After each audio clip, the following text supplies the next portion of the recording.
Stick around to the end on this one because I have an exercise that'll help you overcome some old patterns from the past. And get ready for what you've been desiring and working so hard for because it's closer than you think. When you show up as someone who already knows it's done, that's so important to realize that it's already done for us and it's going to be revealed to us as we walk in faith and trust. You are one with the Creator of heaven and earth, of all that is seen and unseen. Once we realize that the universe is working out everything in our favor, we can rest and detach from fear and worry. It's important to know who we identify as, what we believe we're capable of. The universe can only give us what we believe we deserve. So when we're trapped in old patterns of thinking we've messed up, it's too late for us, and all that kind of stuff, it's hard for us to manifest anything. You know, I didn't come to this realization until I was in my 60s. Actually, I believe I was 61 when I finally opened my eyes to manifestation and the possibility of it. And I've had a lot of wonderful things happen since then. I'm sure you've heard this before, but we don't get what we want. We get who we're being.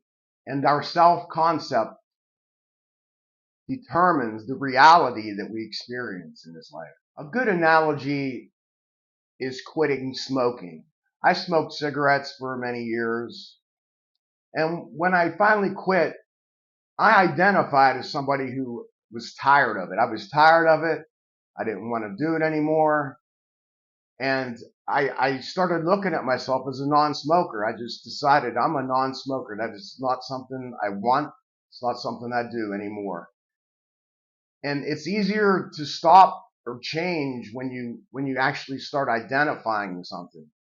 If I would have tried to quit but still been like, oh, real man, I really like a cigarette, I really want to keep smoking. If you keep identifying yourself as a smoker, it's going to be really hard to stop. You're going to probably go back to it, or you're not going to even be able to quit at all. Our identity or self-concept is handed to us as children by our parents and by teachers, even by siblings. So we really don't have much control over it because when we're younger, our minds are just like a tape recorder, just recording everything said to us. It goes right into our subconscious. And we just think that it's true because we don't have the ability to analyze anything. We just accept it as truth when people say things to us. So here's an exercise to help you change old belief patterns. And remember to stay aware of your emotions, because if we're not paying attention and we're just reacting to every little thing and we're not really noticing as these emotions rise up in us, then it's hard to catch it. You have to catch it and deal with it and face it and face that uncomfortable moment as you spend enough time to take a look at what you're feeling and maybe why you're feeling that way.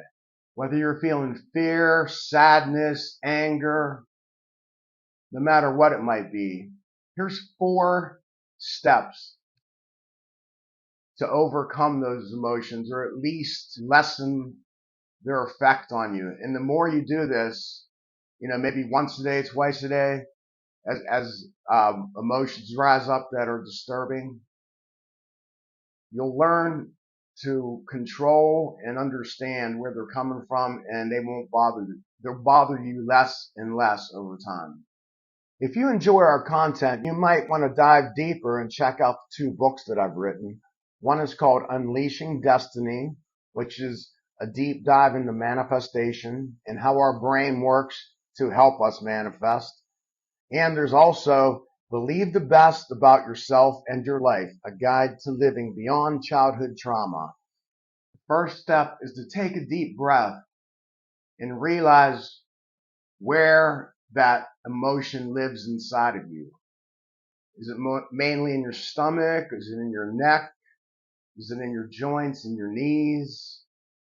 And the reason this is important at all is because it brings us to the present moment when we look at it, and it shifts us from judgment to curiosity when we try to sense where the emotion is arising from. Second, what's the story behind it, or the stories behind this emotion? Listen. Once you notice the emotion and where it's at, and even if you can't notice where it's at, you can still release it. So if you can't find a specific area, that's not that important. But listen and see and pause if it brings up any stories. And once again, maybe it brings up 5 stories, or maybe it doesn't bring up any. The stories themselves aren't that important, but once again, it does bring you to the present moment and helps you focus, and it helps you not so much judge it, but just look into it with curiosity. Talk to your inner child as you wish somebody would have talked to you when you were young, when this event happened, when these emotions arose in you when you were a child, and you had nowhere or no one to talk to about it, no one to express them to who was interested in hearing them. They just told you to be quiet and go to your room or something. Talk to your inner child. That's the third step. The fourth step is to thank them for protecting you all these years. Tell them it's okay now, that time is gone, that's over with, and that it's okay to move on, that they're free to go and have peace and have fun, and to get excited about the wonderful life that's ahead of them. But this really helps. I know there's times I get really emotional when I do this. Actually, when I was writing uh, this today and thinking about it, I got pretty emotional. So I hope this helps you. It gets it out of your system, and it lessens the impact of these old emotions and old thought patterns over time. All right. Thanks so much for watching. Appreciate you.